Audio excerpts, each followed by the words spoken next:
లక్ష్మీపార్వతి గారు ఇక్కడికి వచ్చి మాట్లాడితే వారు ఎలా మాట్లాడతారు? నిజంగా ఏమిటమ్మా నవ్వుతున్నావు?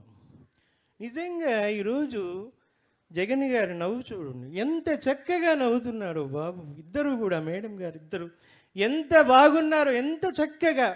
అసలు అంత అందమైన నవ్వు ఎలా వస్తుందంటే, అందమైన మనసులో నుండి ఆ నవ్వు పుడుతుంది. నా అల్లుడు ఉన్నాడు, ఎప్పుడైనా నవ్వాడా? ఏం బాబు నవ్వాడా?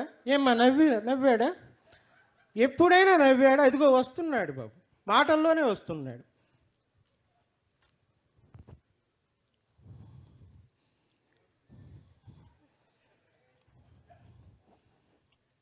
ఈరోజు చూస్తే జగన్మోహన్ రెడ్డి నిన్ను చూస్తూ ఉంటే నాకు ఈర్ష్య కలుగుతూ ఉంది. నాకు ఈర్ష్య కలుగుతుంది. ఎందుకని అడగరే, గొప్ప గొప్ప ఆలోచనలు, పేదవాళ్లకు మంచి చేయాలనే ఆలోచనలు మీకే ఎందుకు ముందొస్తాయి? నాకెందుకు రావు? పేదవాళ్ళకి, ప్రజలకి నమ్మకాన్ని మీరే ఎందుకు కలిగించారు? నేనెందుకు కలిగించలేకపోయాను? ఇంకో ఆశ్చర్యకరమైన విషయం, ఒక్కడే ఎన్నికలకు ధైర్యంగా పోతా ఉన్నాడు. ఎక్కడిదో ధైర్యం అని అడుగుతున్నా.